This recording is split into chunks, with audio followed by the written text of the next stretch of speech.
welcome.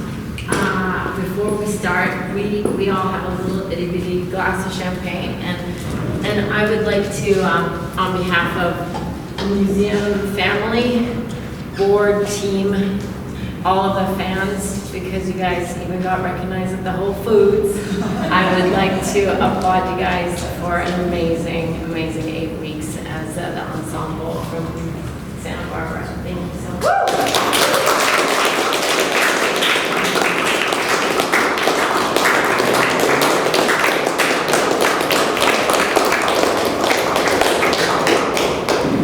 So I am a Pisces, and I'm Abaseh Mirvali, and I'm the director of the museum. And I preface by saying this because we're sensitive creatures, and I am going to be a little emotional tonight because it has been an amazing journey. So they'll keep it together. I won't. I want to toast to all the team, but in particular Sarah, for being in on this journey from the beginning. Thank you, Sarah.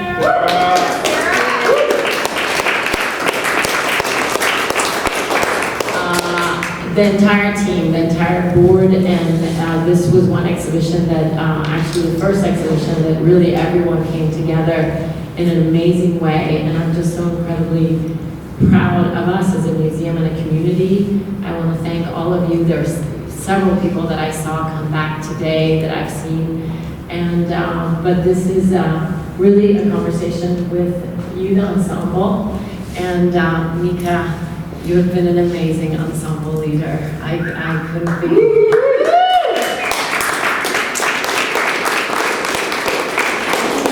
Mika is the only member of this ensemble who is not from California. From California. She came from Berlin and has been with us for the last 8 weeks. And I think maybe that's a good place to start, is you as the ensemble leader, how the journey started and how you feel, and how we all came together. I will only preface to say that the auditions, there were 5 auditions. Sarah and I traveled to Los Angeles. Most of the ensemble are from Audition 2 in LA at O-Town House, and both inside of the gallery and when we took over in the entire courtyard. And it was really beautiful. And Audition 1 was in Santa Barbara, and several of you were here with us. And I won't repeat the Pauline story, but Pauline, I can't remember. Pauline and I, Pauline was audition 4. I was en route to get on a plane, and so I took the Airbus to LAX and checked in, and then Pauline picked me up at the airport, and we went to find a quiet space for her to do her audition, and every place that we entered in the hotels nearby had music. And so we walked to the stairway of a parking lot, a public parking lot, and she stood in the stairwell, and I auditioned her, and people didn't know what was going on, and would make requests of her, and she just was playing the violin, listening to them, and acknowledging their presence, and saying maybe she could play a rock piece for them right now. And it was amazing. So that journey in and of itself was really beautiful. I met some of your colleagues. That was really lovely. And then you came. Yeah. No. Thank you very much. Thank you very much for coming. I might spoke you, but I'm also very much. Soon. Well, thank you, Abaseh, for having us. So, we are utterly, we have a card in the back where you get cards. But thank you for having us. So, as the leader of the ensemble, I want to thank the museum, of course the board, and all of you who have shown your face multiple times in this space. Thank you for having us. But this wouldn't have happened if Abaseh hadn't. So, yeah, thank you very much. If we have a round of applause for Abaseh, please. Because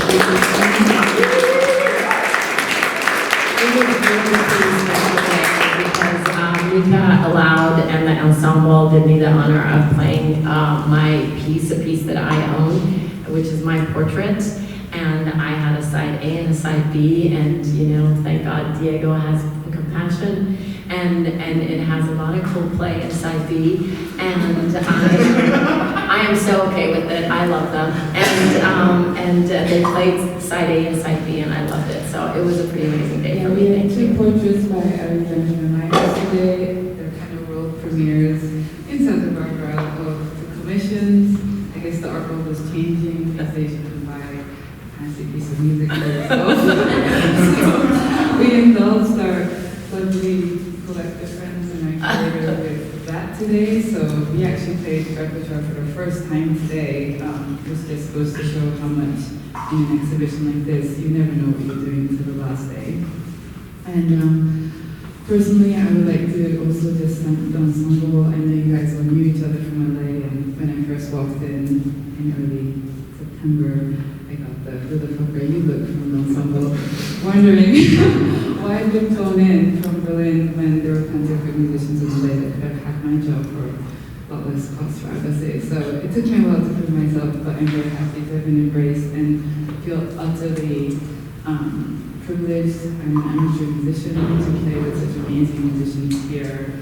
So I will leave California feeling like I had the dreamiest 8 weeks. Very stressful, but dreamiest 8 weeks of my life.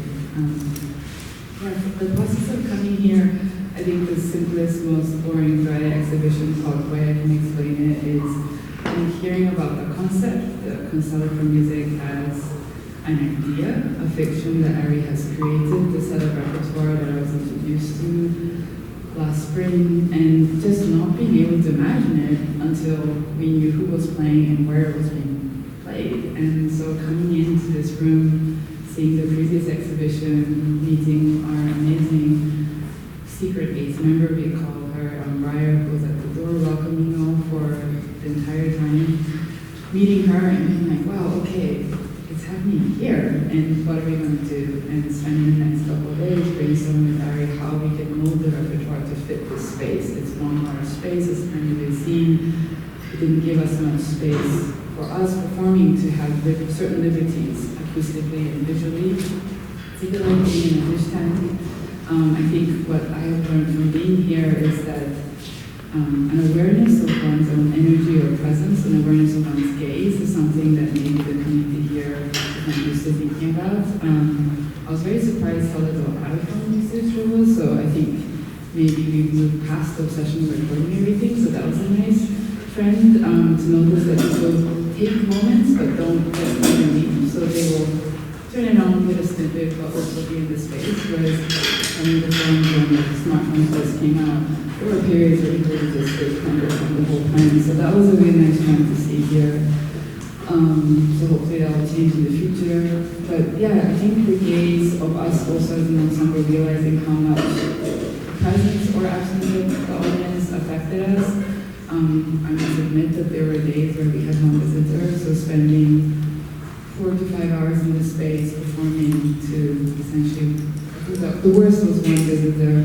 It was a friend of a friend who kind of stayed for an hour and a half, and the rest of the day we were absolutely on our own.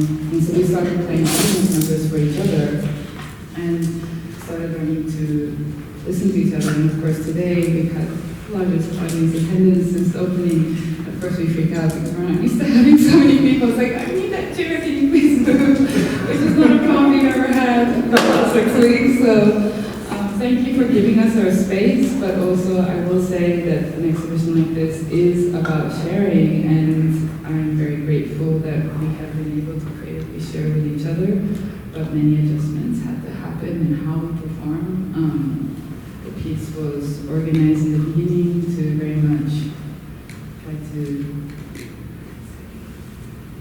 make it accessible for the public, and as time went by, we had to adjust it to make it energetically sustainable for each other in the absence of visitors. And I think that transition was something that Abaseh and the team supported me through, taking certain permissions, consulting Ari, and gradually morphing it to fit what this space was suited. And I think that was the biggest lesson I learned while I was here. I genuinely do recognize some faces in the audience who came multiple times, and I hope you realize that we see everybody that comes in, and we notice when you come back. And for those of you who have come back multiple times or stayed for more than 2 minutes, we thank you. So thank you for everyone who's here and not here right now, who cared enough to listen and gave us your energy back, because that's what we take away at the end of the day. So yeah, a round of applause to every single person who stayed and listened.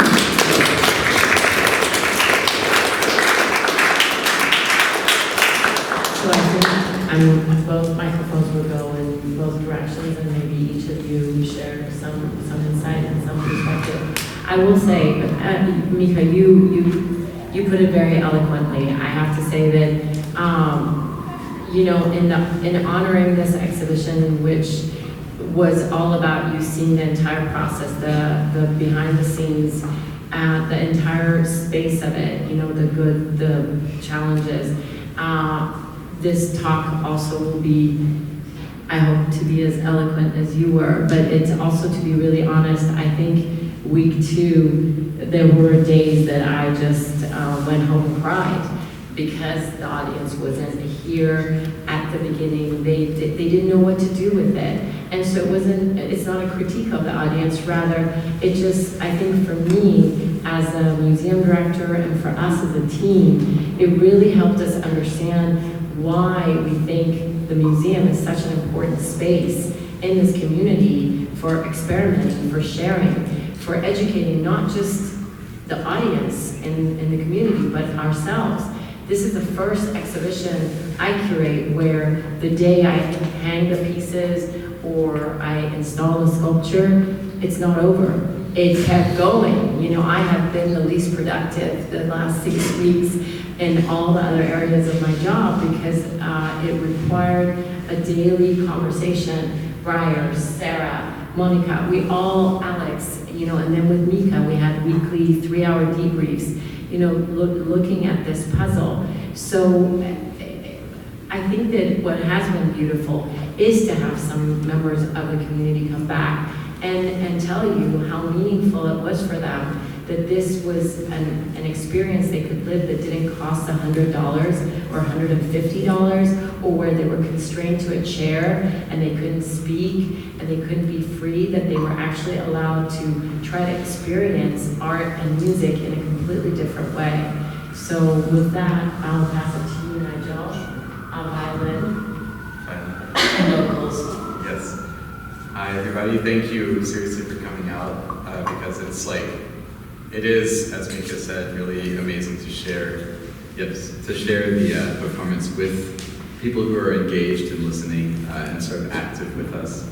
I guess I could talk about like some of the unexpected things for me, like in the structure of how we rehearsed and how we like existed together as an ensemble, because that to me was the most powerful thing. Yeah, this was an amazing experience. We have been here for 8 weeks now, and we've been in this ranch in Goleta this whole time. We've been living together in the same place for at least 5 days a week, which is amazing. That's not something we usually, like, that's not how ensembles usually work. So that was really incredible. So we've gotten to interact in very personal, very surprising ways that have impacted our ability to play together and to sort of exist together and interact in the space in a performative context. So yeah, I don't know, we've gone on hikes together, we've like seen sunsets at the beach together, like it's amazing, it's so cool. Stargazing. Yeah, stargazing, lots of stargazing, really cool. And then, you know, the first 2 weeks were like 8 hours a day, not all 8 hours in here, but you know, pretty close enough. Like we were rehearsing pretty intensely for 6 days the first week, 5 days the second week, something like that. So immediately we were sort of like, we were just faced with this issue, like how are we going to make this work, and like how are we going to navigate these next, these 6 weeks of performances where we're in the museum like 5 hours a day, 5 days a week, just like trying to be present and trying to really give something to people that is special and that makes an impact for them. I mean that was the part for me that was the most intense or the most like amazing, because no matter how committed or like how tight a group is, for me I've never had any experience like that before. So it was really beautiful, and I love all these people. So yeah. Oh, it's amazing. Garrett, saxophone. Hello. Sorry, can you give me some? And our banner portrait. Oh yeah, Not Ari. I'm not Ari Myers. Even though obviously you've seen me out there, that was a funny surprise during rehearsals. My name is Garrett. I play saxophones and woodwinds and different vocal reed instruments. This has been a really great experience for me. Like the rest of these people, I come from Los Angeles, and this is the longest sustained time I've spent with the same group of people playing music, I think, since kind of like college. Even we all, a lot of us went to music school, and even in music school, it's not this concentrated, it's not such a concentrated burst of being the same people playing, a certain amount of music. You maybe play like 2-3 times a week, but we're playing 5 days a week and sometimes more, and we'll still, the thing that was most telling to me about the group dynamic was that like, We spent 230 hours together. That's just here. Yeah, okay. in this space. The thing that was most telling to me is that even outside of the Kunsthalle and even outside of the museum, we would still play, at our residence. We would still, sometimes a little more seriously, sometimes a little less. But the fact is, we're all musicians at heart, and that is like what we are deeply passionate about, is just creating music, creating sound, creating any kind of thing, and to have a platform to kind of show that to the public in a more kind of open way was a really special experience. And I think for me, it's different. It's just a fundamentally different thing to play music and to make sound in a museum, which is kind of an open invitation to come in. It's like a public space. And, I think all of us perform all the time in, clubs and like smaller art galleries or venues or whatever, like events. But to have this kind of thing where it's just going, it's happening, 5 hours a day, 5 days a week it's just a totally new thing. And for me personally, it took some adjusting to kind of get used to that, to get used to like, we can talk about the energy of it, and whether there's people here, whether there's not, whether we're playing my favorite pieces or my least favorite pieces. I won't tell you what's what. But to be able to like kind of push through all of that, sort of despite any circumstance, still create art with people in a meaningful way. That was a really good learning experience for me, to kind of be able to find a way to do that. And also, on that same point, we're all musicians. Something that Mika in particular was very, very good about with us is, you notice, we play things over here, we play things over there, sometimes someone's over, random corners everywhere. There's so much movement, so much setup and transition involved in everything that we do, and it's kind of the unspoken part of this that I think was actually the biggest challenge for all of us, and I'm sure we'll all talk about it at some point, but Mika has a really great background in movement and just like body awareness that I think we all really benefited from, and by the end of this run, I feel like we've learned so much in that regard. Yeah, we were just giggling over here because Garrett is, you're really good at public speaking. And I'm sitting here thinking I don't feel very comfortable public speaking. But I'm Booker, I'm a Sagittarius, I play drums. I'm a Gemini. I'm a Scorpio. Sorry. Gemini rising, Leo moon.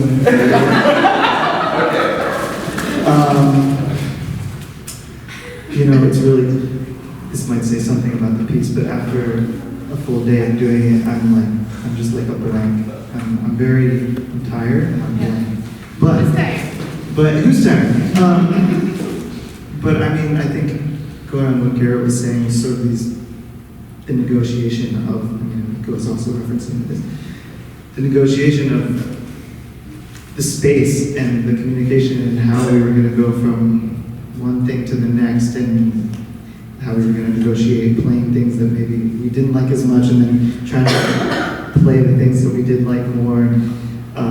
I mean, that was kind of the most interesting part, sort of piecing it all together, and it was kind of a hodgepodge of different ideas, different kinds of music. I mean, I think some people were here for a while today, but we go from playing a very melodic, sort of romantic piece, and then there's just like people like squawking away in there, and then, you know, we're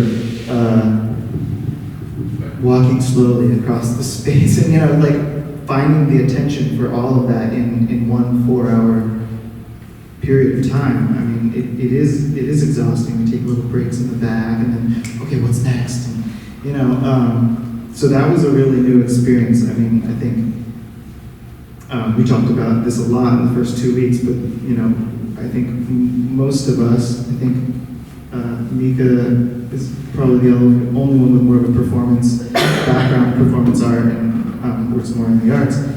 You know, we're all used to playing a set of music. You know, we're on a night of music where there's 3 musical acts, and we play one set, and, you know, and then get on stage, we play, and then we get off stage, and it's done. And people clap at the end, and, you know, and here it's just a really different experience. It just sort of, yeah, and it was, I don't know, it was interesting to navigate that really sort of foreign experience of being in a different space. And I think, you know, I think that to me that was the most important, the most interesting part of Kunsthalle, of this exhibition and of Ari's concept, was sort of reworking, the brain reworking that needed to happen in order to sort of sustain the energy and make this work in a really different sort of environment. Pauline. Violin. Hi, my name And is bass. Pauline. I am a Cancer. Cancer Sun, Aquarius Moon, which is very directly different. And Libra Rising. And we're not fixing I also learned, well, I observed herd immunity in action. Every single one of us got sick, and it's still sticking with me. Marta, who the very first week said, if anyone's sick, let me know because I always get sick. And I'm not. What am I taking away from this? That through the project like this, exhibit like this, it's the people who really matter. People who are willing to work together and collaborate and cover for each other. I can't imagine another group that could do this. Am I correct? But in the museum staff, the ensemble, Ari, everyone brought something to it, and it'd be very, very different if we had another person, or any different person here. And whenever a couple people missed a couple days, and when they were gone, we felt it. Even though we were able to do other things, it was different. The energy was different. Our sound was different. What else did I take away from it? Or bring to it. What did I bring to it? A lot. I brought a tea kettle to our house. Very nice tea temperatures. It's Yeah. really good. It's Very really good. beautiful. I always like to, wherever I live, I always like to make it a home, even on tour, my little routine every day. And I always want to make sure everyone's okay. And everyone did the same for me, which is very nice. Diego. Diego? Hello. Keyboard Gemini. How's everybody doing?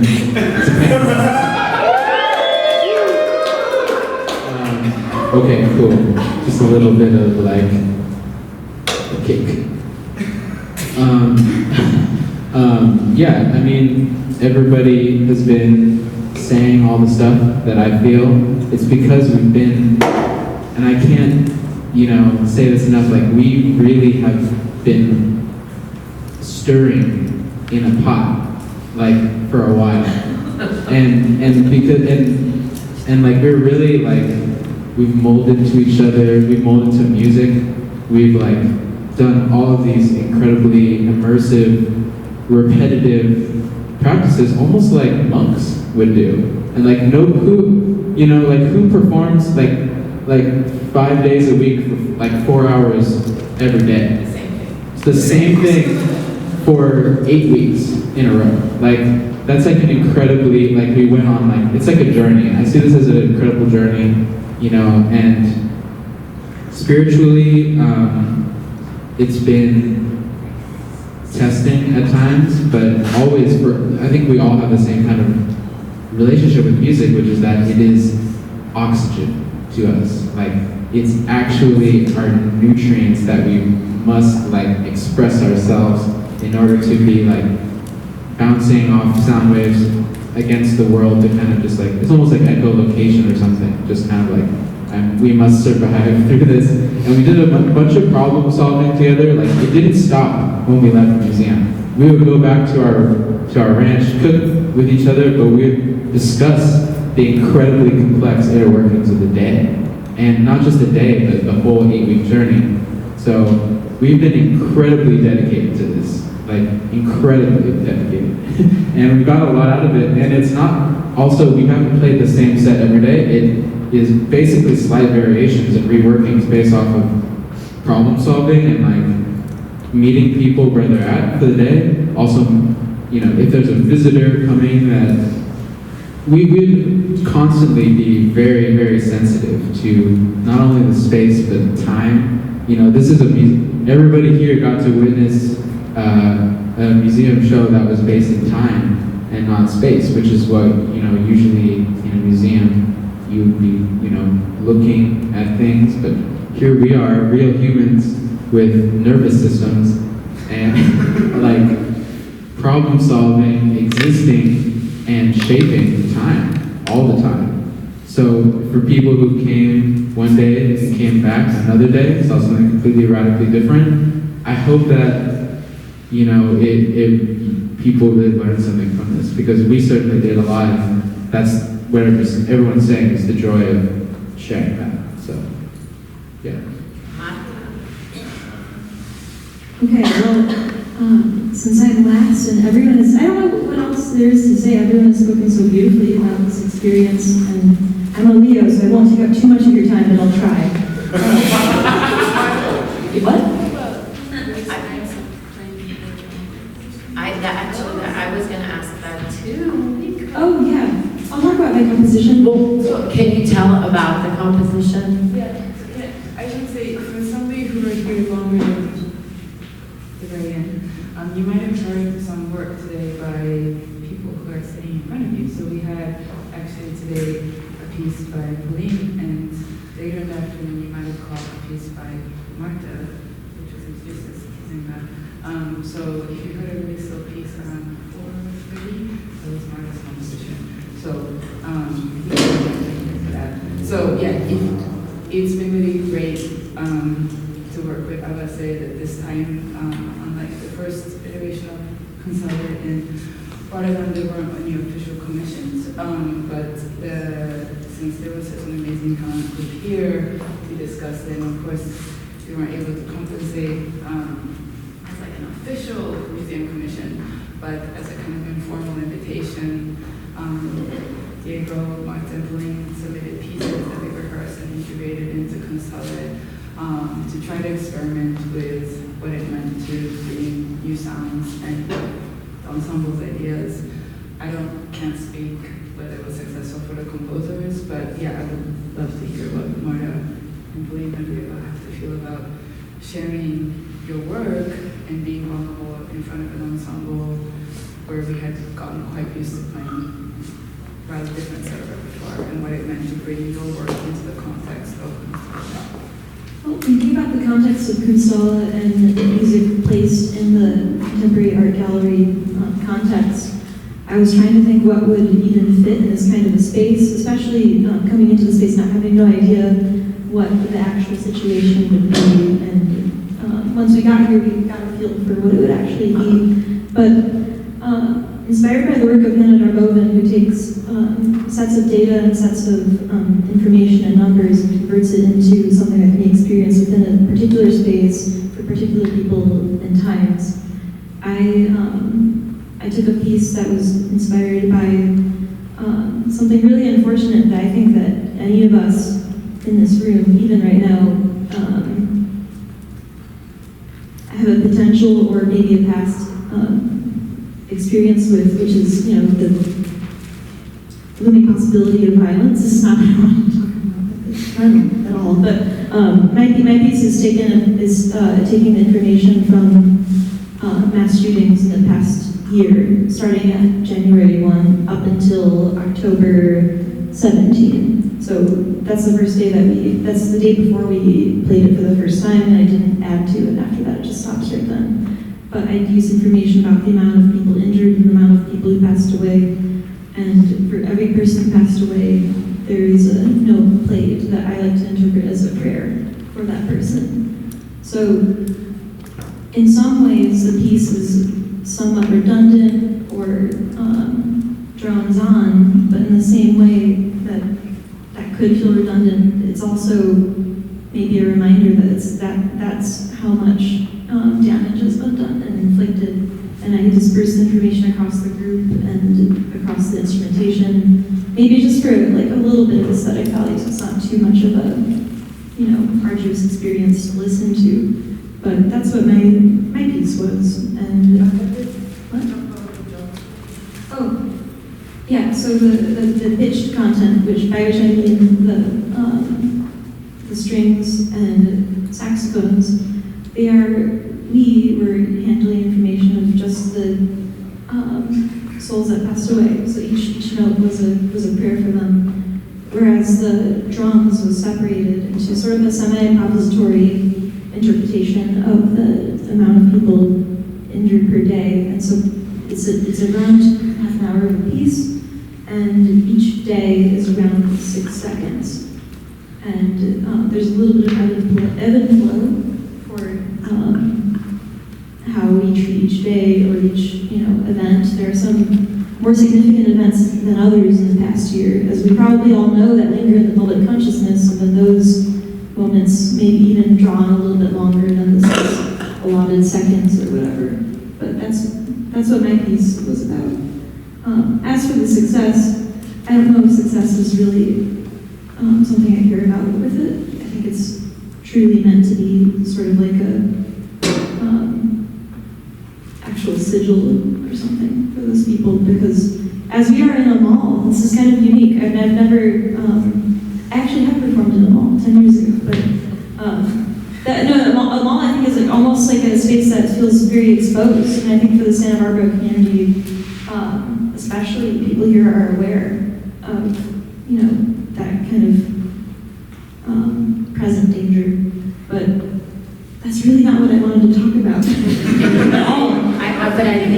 But I think it is a beautiful piece, and I think it goes back to a conversation. And sometimes, Sarah, correct me if I'm not wrong, but sometime during the beginning of this exhibition, we actually got a shooting. Yeah, because there had been a mall shooting in America, and so we had been given warnings and drills and whatnot. But I think it goes back to the fact that that these exhibitions, and they are meant to be more than what you see. They are meant to be talking about different issues, whether it is something as poignant as what you brought up, or whether it's about you all being musicians and now being part of a museum exhibition, and us pushing that boundary. This, I dare say, is a project that is embraced by the Shed in New York, that has far greater resources. So, which is why I am really proud of my board for allowing me, as the curator and the director of this museum, to bring this piece and have it premiere in This was a USA premiere, everyone, and it was in Santa Barbara. This is a very important thing for us because I'm born in a capital city. I was born in Tehran, and I've been raised in big cities, and I moved here from Berlin and Mexico City. But I have always taken great offense to the fact that people think that the big things premiere or are created in big cities. And I think that the museums, wherever they are, they have a great task at hand because these social models need economic support to be sustained. It's not a model that is a business model that makes money, but you're supporting so much more than just an exhibition, the ecosystem. Today there were, while you were performing, several students from Westmont were present. And as everyone knows, we sent so many letters to all the music departments, and we felt that they had not embraced this, but the students had heard about it, and they all were coming. So this was like a great moment for them. I would like to make sure that you get to ask any questions, because this is a unique exhibition. So just for a few more minutes, if you have any questions that you would like to ask in the audience, might you want? If not, Yeah.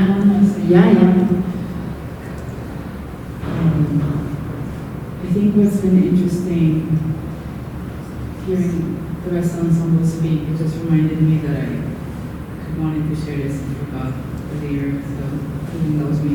I think what's interesting is a separation between what we call repertoire, history, archives, and the actual lived experience. I think the ensemble were sharing with you what it meant to actually be in this space. But what I think maybe is difficult for an unfamiliar public or the inadvertent visitor is a separation of what actually it means to listen to music. What you see on the walls, the nice text that people take refuge in, is just a list. It's just a bunch of words explaining stuff that has happened in someone's brain at some point reinterpreted by someone else for you to read and educate yourself. And they are representative of Ari's institutional publication, his ideas, his thoughts on the history of music and its relationship to institutional space. What we experience, what the ensemble is sharing with you, is something very different. We're sharing the invitation that we made towards the visitors.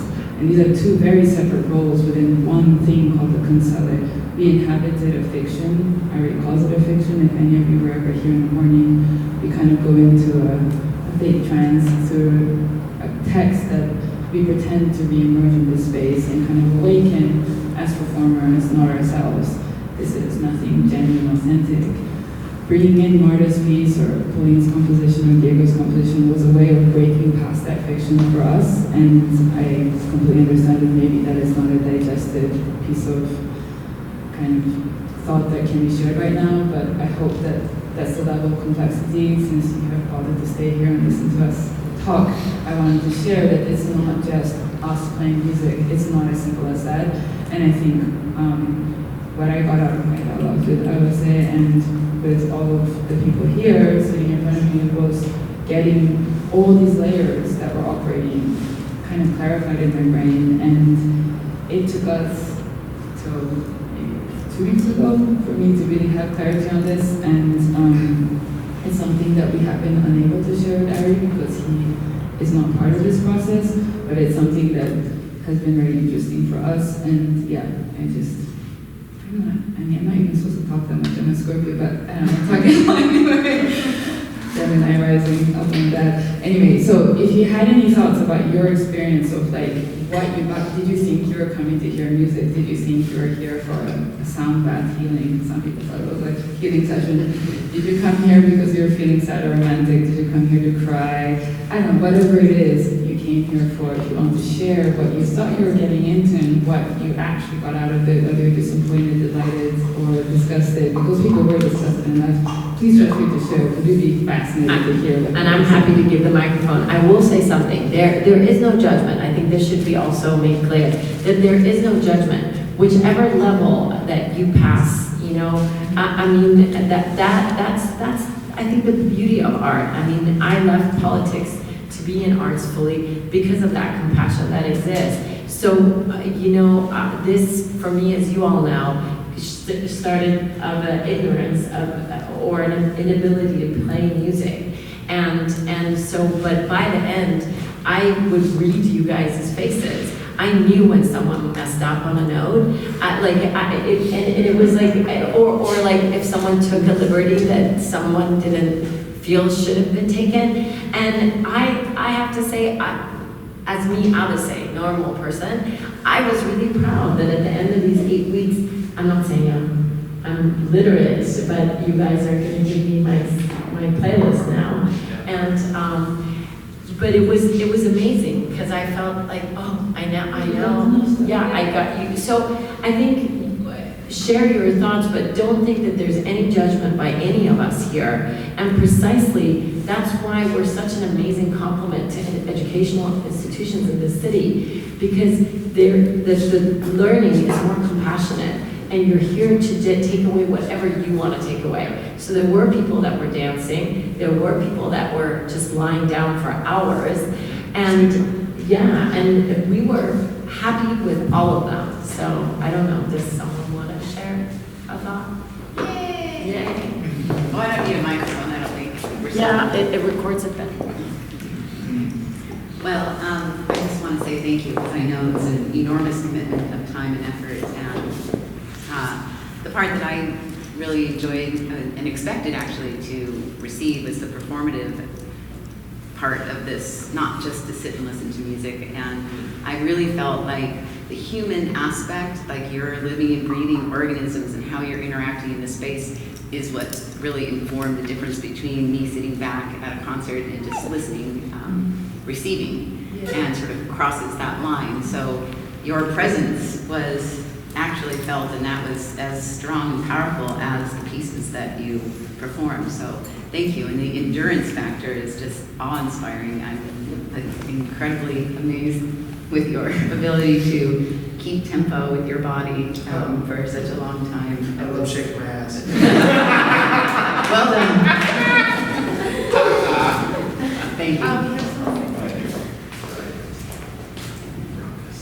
One of my favorite things about humming is that I noticed the first few times that I came, when it was one of the pieces that was a little more, I don't want to say alternative isn't the right word, but not a traditional composition, I kind of found myself waiting, like, when are they going to start playing the real stuff, you know what I mean? And today it struck me that that's exactly the lesson I should have learned, is that sometimes we need to sit and listen to things that aren't our opinions, that aren't our preferences. What's not familiar.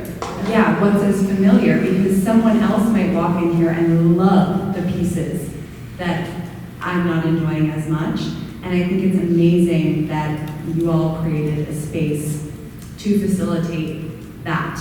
Because I think in today's, especially where we are now as a country and globally, it's never been more important to have an opportunity to listen to other people's opinions and preferences in a more objective, safe way. So thank you all for doing that so beautifully. And I'd be curious to hear from you all, and also if anyone else wants to share, but if you all saw patterns in the responses of the people that came in. Were there things that that resonated with them? Were there ones where they tended to walk out? I'm just curious.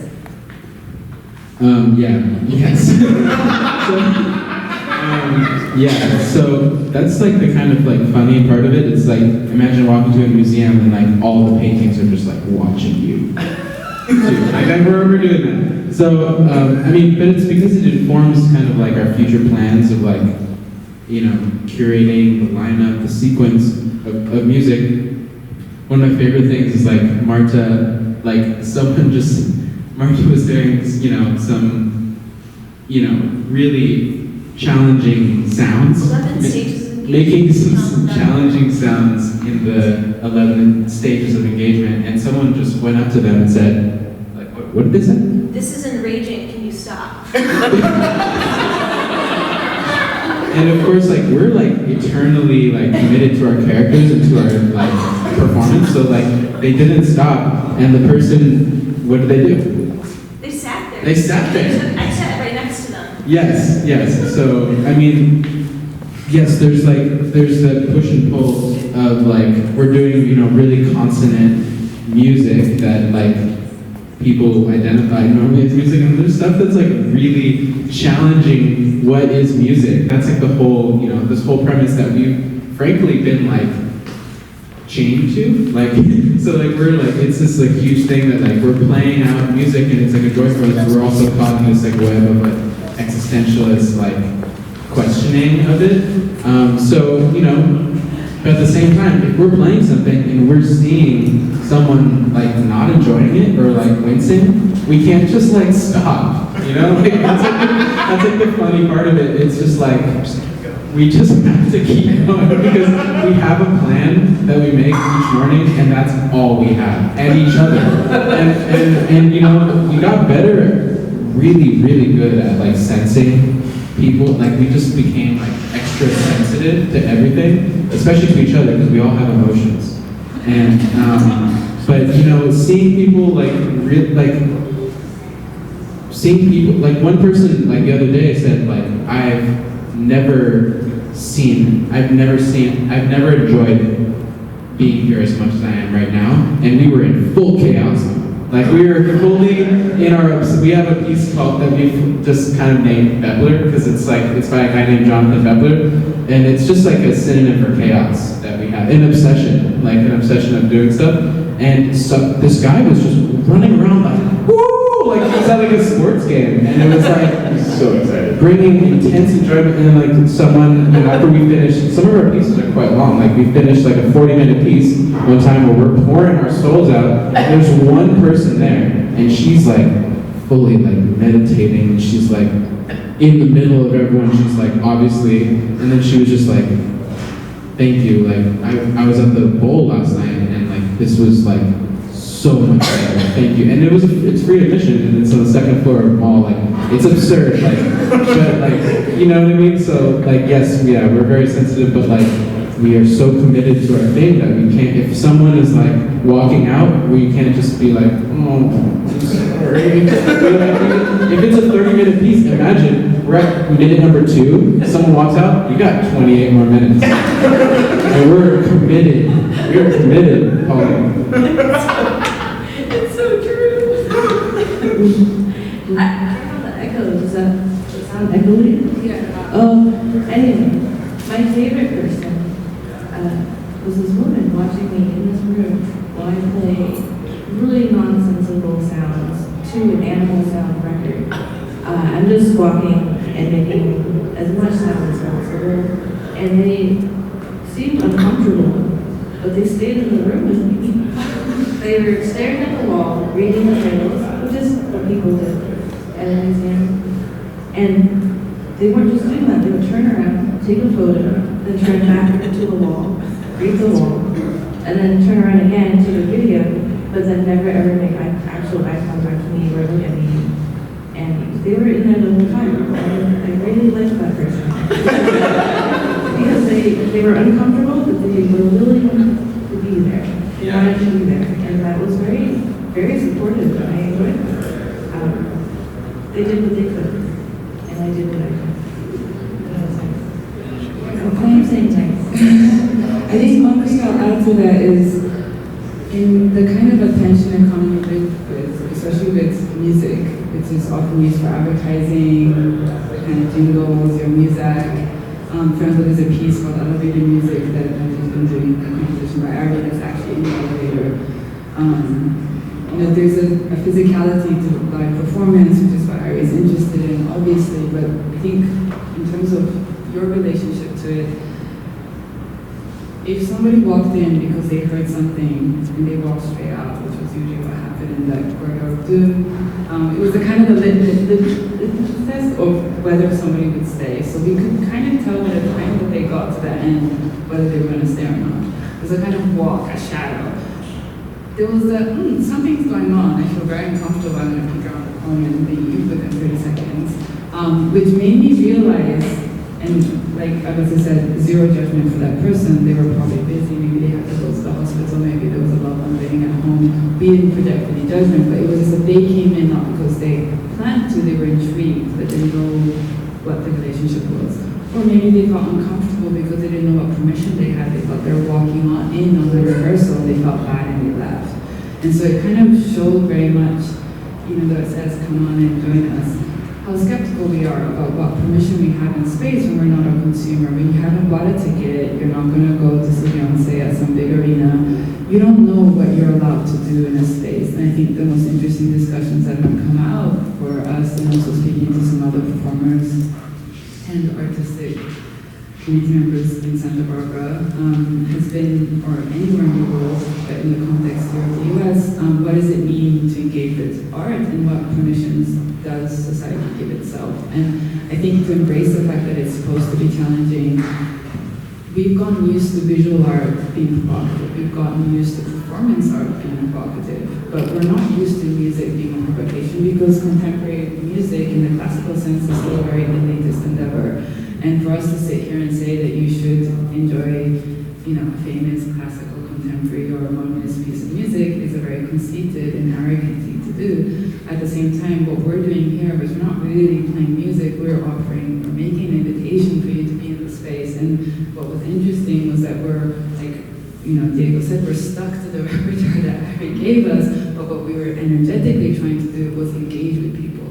And that lack of awareness that, you're in a public space. What does a public space mean? And like you said, what kind of opinions can we have? How do we reconcile differences?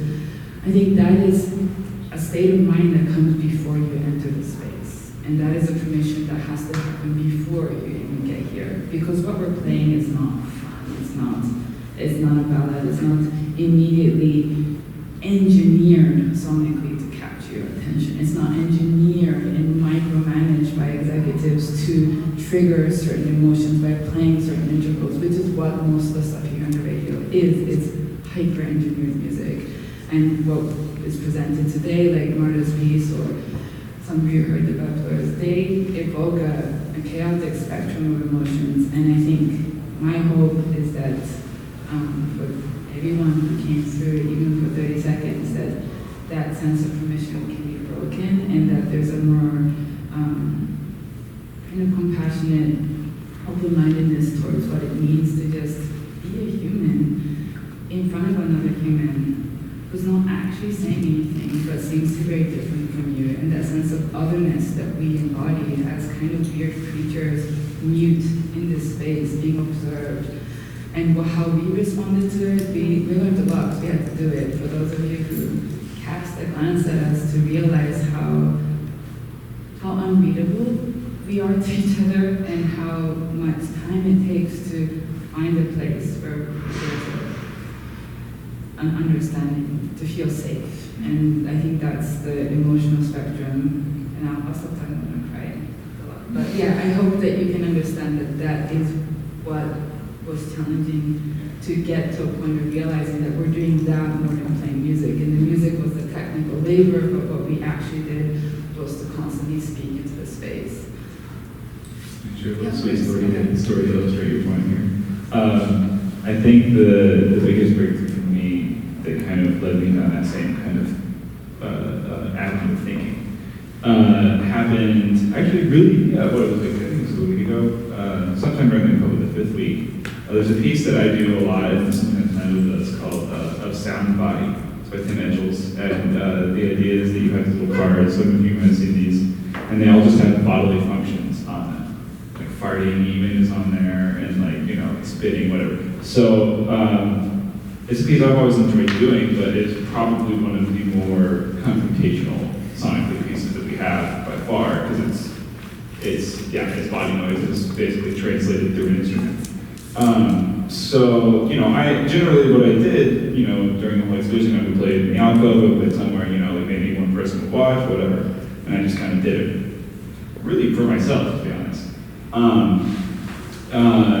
But there was one day, where there's two mothers here and a group of five little kids, and they were just running around the space having a good time the whole time. And I was sitting in the corner and I started playing.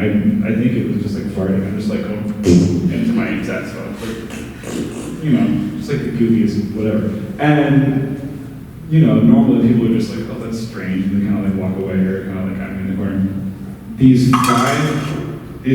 five children just run up and are just so excited that I'm making noise. And they didn't ask for permission. They're just like, one of them literally putting her ear in my saxophone bell. They're like all around, they're like looking at the cars and moving the carts around for me. They're like laughing at a certain one or whatever, And the thing that I took away from that, which is really like what you're talking about, kind of resonated with me, is that they have this childlike wonder and they don't need permission to feel the things that they're feeling and to express the things that they're feeling and to engage with what's happening. And I feel like that was like kind of a spirit that I feel like everybody could, learn from and could use in an environment like this, and that we all can use in experiencing other people's art.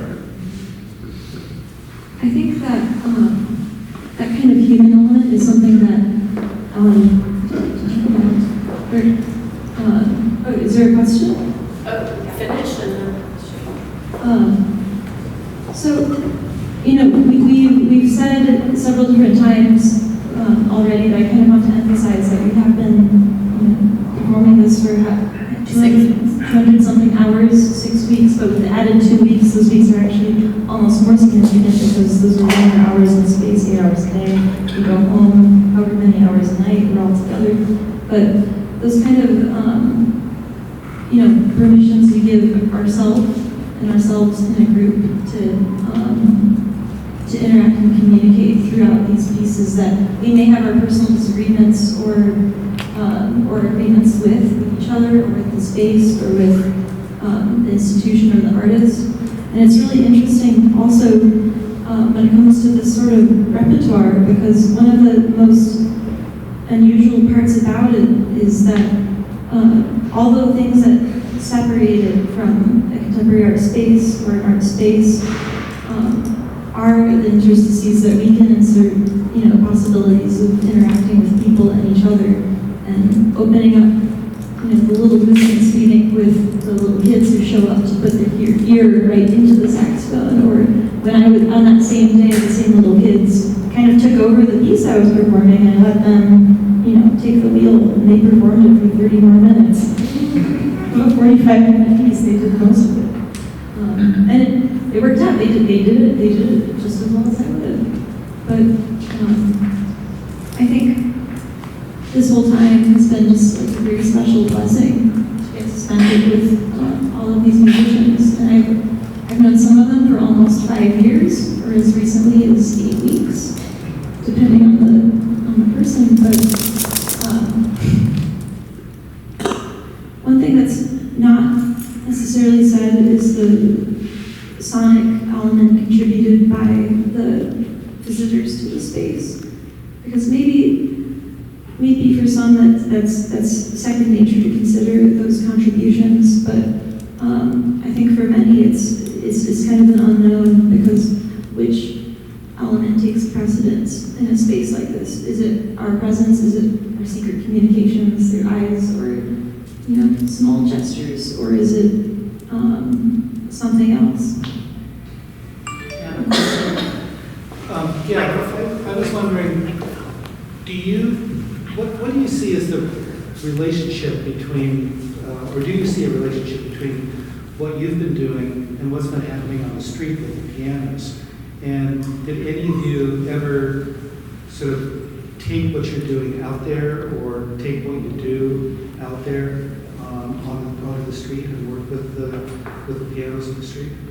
Just to answer that, institutionally we participated. There is a piano that Breyer, Sarah, Arturo primarily made. It's beautiful. It's a Kunsthalle for music piano that's downstairs.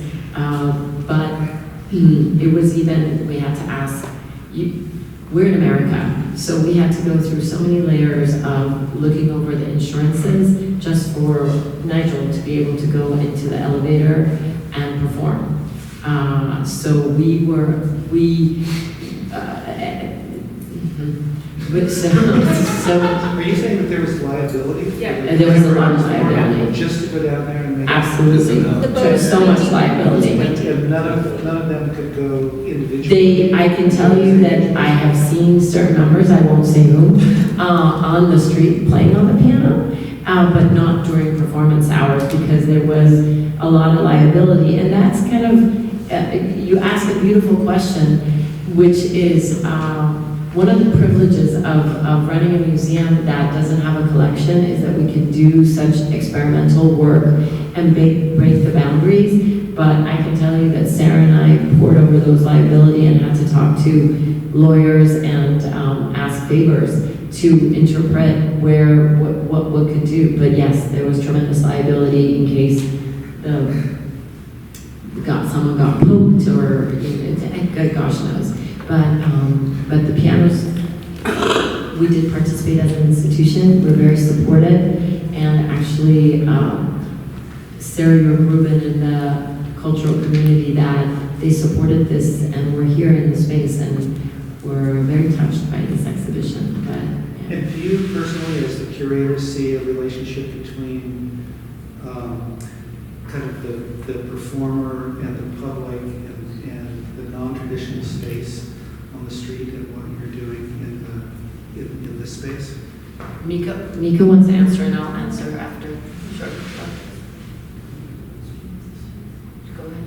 Okay, I just wanted to quickly intervene and say that for me, what you're seeing on the street is, for me, closer to an engagement with the traditional street music and busking. And I just want to let you know that Ari last summer did a piece in Munich where he kind of, I don't know if he auditioned, I can't remember anymore, but They did audition. yeah, he called upon the street musicians all over Munich. And Yeah. I guess because Munich is a very wealthy city, like Santa Barbara, you can make a lot of money playing on the street. And, sorry, Munich, Germany, yeah, I can't remember if there's a Munich in the US, but, and he made an orchestra with them. I haven't seen the recordings of it, but it's a concept for me that Ari has already addressed, which is radically different from what we're doing. And when I see the musicians playing in Santa Barbara,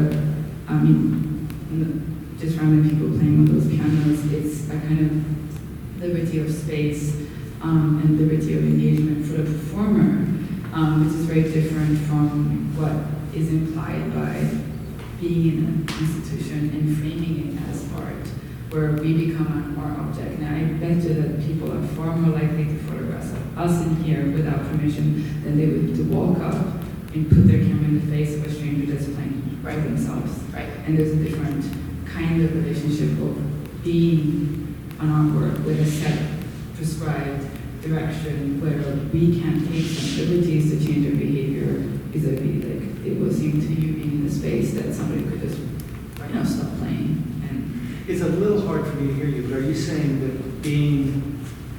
that that's more about street musicians and that tradition than breaking the tradition of